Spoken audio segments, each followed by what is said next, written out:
അരമണിക്കൂറായി നീ ഈ മരോട്ടിക്കാന്ന കാക്കയെ പോലെ കാര്യം എന്താണ്? ഭയങ്കര ഡിപ്രഷൻ. ഓ മനസ്സിലായി. ഇതെനിക്ക് കഞ്ചാവ് വിടാതെ പോടെ. എന്റെ പൊന്നെണ്ണ, നിങ്ങൾ ഈ അതിൽ കയറി തൂങ്ങാതെ ഞാൻ അതൊക്കെ നിർത്തിയിട്ട് വർഷങ്ങളായില്ലെണ്ണ. എന്ത് ഡിപ്രഷൻ ചേട്ടാ? എന്റെ ഭാര്യ കളഞ്ഞിട്ട് പോയി, എന്റെ മക്കളെന്നെ ചീത്ത വിളിച്ച്, എന്റെ മുതലാളി എന്തോരം ചീത്ത വിളിക്കണേ. എനിക്കില്ലല്ലോ ഡിപ്രഷൻ. ഡിപ്രഷൻ അല്ലടാ, ഡിപ്രഷൻ. ഡിപ്രഷൻ ഒന്നും പറയണ്ട. ഡിപ്രഷൻ അല്ല അണ്ണാ, ഡിപ്രഷൻ. ഈ കിഴങ്ങ എന്ത് പറയണം?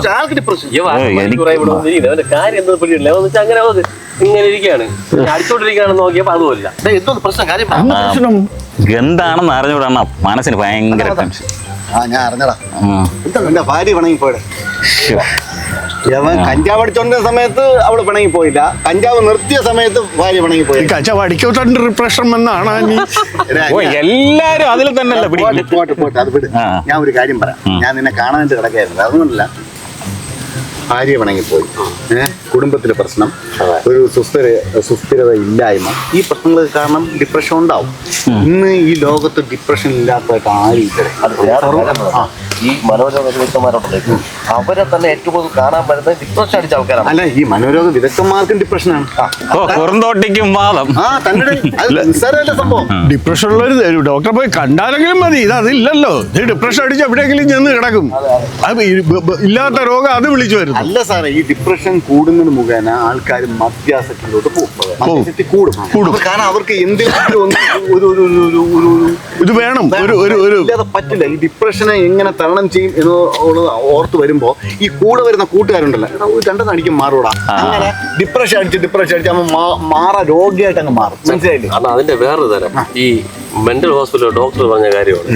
അവിടെ വന്നിട്ടുള്ള പേഷ്യൻസിന് സാമ്പത്തികം ഇല്ലാത്ത ആൾക്കാരോ പ്രശസ്തി ഇല്ലാത്ത ആൾക്കാരൊന്നുമല്ല, പക്ഷെ അവർക്ക് ഇതെല്ലാം ഉണ്ട്. പക്ഷെ നഷ്ടപ്പെട്ടു പോയത് മനസ്സെന്ന് പറഞ്ഞൊരു സംഭവമാണ്.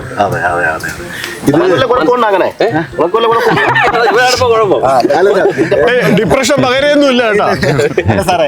ഇതിനൊരു പരിഹാരം എന്ന് പറഞ്ഞു കഴിഞ്ഞാൽ ആൾക്കാരൊക്കെ പറയുന്ന മാനസികമായിട്ട് നമ്മൾ തയ്യാറെടുക്കുക എന്ന് പറയും. അതായത് ഇതിനെ എങ്ങനെ ഓവർകം ചെയ്യാം, തരണം ചെയ്യാം എന്നുള്ളത് ആദ്യം ഒരു തീരുമാനം എടുക്കുക. മനസ്സിലായില്ലേ? എന്നിട്ട് പിന്നെ എന്താ ഏറ്റവും നല്ലതെന്ന് പറഞ്ഞാൽ ഇതിന് പറ്റിയത് യോഗയാണ്. യോഗ ചെയ്യുന്നവർക്ക് ഒരിക്കലും ഡിപ്രഷൻ ഉണ്ടാകാറില്ല. അപ്പൊ ഇത് ഉള്ളവർക്ക് ആരെങ്കിലും ഒന്ന് പറഞ്ഞു കൊടുത്തു കഴിഞ്ഞാൽ, ചെറിയ രീതിയിലുള്ള യോഗയൊക്കെ ചെയ്തു കഴിഞ്ഞാൽ ഈ ഡിപ്രഷൻ ഒന്ന് പൂർണ്ണമായി മാറാൻ പറ്റും. ആവശ്യമില്ലാത്ത ഗുളികകളൊക്കെ വാങ്ങിച്ച് തിന്ന് ശരീരം കേടാക്കുന്നതിന് പകരം ഇതാണ് ഏറ്റവും നല്ലത്. യോഗയോ മെഡിറ്റേഷനോ നല്ല കാര്യമാണ്. എന്റെ കൂട്ടുകാരുണ്ട് പഠിപ്പിക്കും. നീയും കൂടെ അതാണ് ഏറ്റവും നല്ലത്. ഓക്കെ ആണല്ലോ. ഡിപ്രഷൻ അടിച്ചിരിക്കുന്നത് കേട്ടോ. വെള്ളമൊന്നും അടിക്കരുത് കേട്ടാ. ഇല്ല പറഞ്ഞ കേട്ടല്ലോ.